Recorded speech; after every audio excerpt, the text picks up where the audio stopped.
Yet again, in here inside the bicep.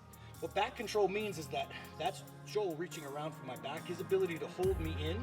Then I'm gonna pull my head out of the way, throw the strike. After I'm done with the strike, guys, Greg Jackson here, Albuquerque, New Mexico. I'm one of the coaches at Jackson's MMA, Jackson Wink MMA.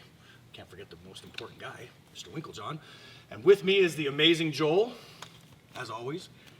Guys, what we're gonna talk about now is our basic elbow. The basic elbow done against the fence relies on several things. The first thing it relies on is my ability to get my thumb, yet again, in here inside the bicep.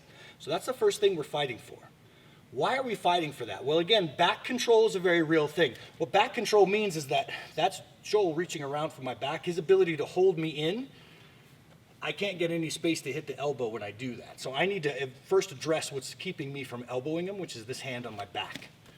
So as I push into him, I'm gonna take this thumb, go inside, and then I'm gonna push this again towards the ribs. This is a very strong basic position, just manipulating their underhook side. If he's got kind of a high underhook, you can sag on it and get your thumb in. But once you're here, you're pretty gold. Now, I don't wanna just pull straight back. Now that you have this, we have the ability to just pull straight back and elbow. But if I pull back like this, Joel can actually elbow me first before I ever get there.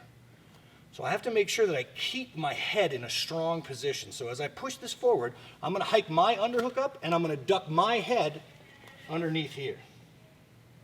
Now that I've got good head position, I'm right underneath his head, I can take this arm that I was using before to push down, I'm gonna pull my head out of the way, because now if I keep my head close, Joel can't elbow me with this anymore because my head is right here. So there's no space for him to throw this elbow. So by keeping good contact and moving my head out of the way, I'm preventing his counter.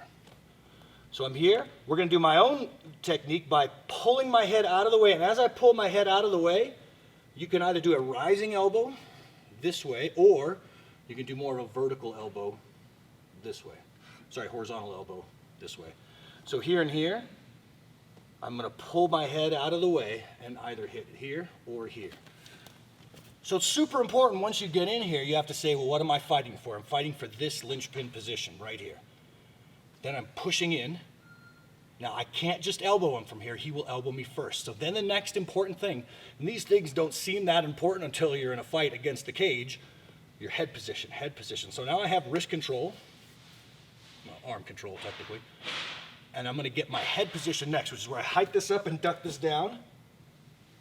Then I'm gonna pull my head out of the way, throw the strike. After I'm done with the strike, I'm gonna attempt to get double unders.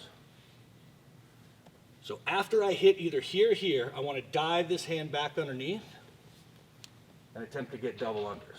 That'll give me good control for takedowns or subsequent strikes if I wanna do that. But remember, identify in a fight, what do you wanna fight for? If you push somebody up against the fence, I wanna fight for that arm that's controlling my back if I wanna do strikes and some takedowns.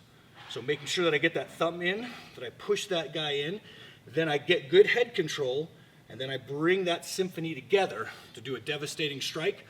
Well, hopefully you only need one or two of those and you can go home early.